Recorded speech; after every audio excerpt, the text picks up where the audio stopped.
ഇന്ന് ഹൈപ്രഷന്റെ വീഡിയോ ആണ് ചെയ്യുന്നത്. ഇത് കുറെ ആളെ റിക്വസ്റ്റ് പ്രകാരമാണ്. ഹിപ്പ് ബോണിന്റെ കുറച്ച് താഴെയായിട്ട് അപ്പർ തൈസിന്റെ മുകളിലായിട്ട് ഈ ഭാഗം ഫിക്സ് ചെയ്യുക. രണ്ട് ശ്രദ്ധിക്കേണ്ട കാര്യം, ഇതിങ്ങനെ ലോക്ക് ചെയ്ത് വെക്കണേ, അല്ലെങ്കിൽ നിങ്ങൾ കണ്ടിട്ടുണ്ടാവും കുറെ വീഡിയോ സ്ലിപ്പായി വീണിട്ട് ഇഞ്ചുറി വരുന്നൊക്കെ. കഴുത്ത് ചിലർ ഇങ്ങനെ തൂക്കിടും, രണ്ടാമത് ചിലർ ഇങ്ങനെ പൊക്കി പിടിക്കും, ഇങ്ങനെ പൊക്കി പിടിക്കും.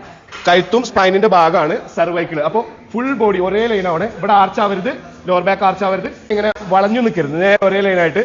കൈ ഒന്നല്ലെങ്കിൽ ഇവിടെ വെക്കാം, അല്ലെങ്കിൽ ബാക്കിൽ കെട്ടും. എങ്ങനെ നിങ്ങളുടെ കംഫർട്ടബിൾ അനുസരിച്ച് ചെയ്യാം. ഹിപ്പ് ജോയിന്റിൽ മാത്രം മൂവ്മെന്റ്, നേരെ താഴോട്ട് പോട്ടെ, ബ്രീത്ത് ഇൻ ചെയ്തുകൊണ്ട് നേരെ താഴോട്ട് പോട്ടെ. ഇത് എത്രത്തോളം 90 ഡിഗ്രി വരെ പോകാം, കുറച്ചുകൂടെ താവാം, മാക്സിമം 90 ഡിഗ്രി വരെ പോകാം.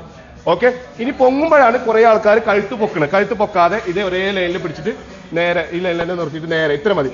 ഇത് പേര് ഹൈപ്പർ എക്സ്റ്റൻഷൻ ആണെങ്കിലും ഓവറായിട്ട് ഇതെങ്ങനെ ഈ ഒരു ചെയ്യൽ കുറെ ആൾക്കാർ ചെയ്യും. ഇത് നിങ്ങൾക്ക് ബാക്കിന് ഇഞ്ചുറി വരെ. ബ്രീത്ത് ഇൻ ചെയ്തുകൊണ്ട് താവട്ടെ, ബോഡി ഒരേ ലൈനായിട്ട് ഇരിക്കണേ. ബ്രീത്ത് ഔട്ട് ചെയ്തുകൊണ്ട് മെല്ലെ പോകട്ടെ, സ്ക്വീസ് ചെയ്യുക, വയർ സ്കൂപ്പ് ചെയ്യണം. അപ്പോൾ ഇത് ക്ലിയർ ആയെന്ന് വിശ്വസിക്കുന്നു. ഇതേപോലെ നിങ്ങൾക്ക് ഏതെങ്കിലും വർക്കൗട്ടിന് ഡൗട്ട്സുകൾ ഉണ്ടെങ്കിൽ കമന്റ് ചെയ്തോ അല്ലെങ്കിൽ പേഴ്സണൽ മെസ്സേജ് ചെയ്തോ നമുക്ക് വീഡിയോ ചെയ്യാം. This is A C. Thank you ജഹാസ്.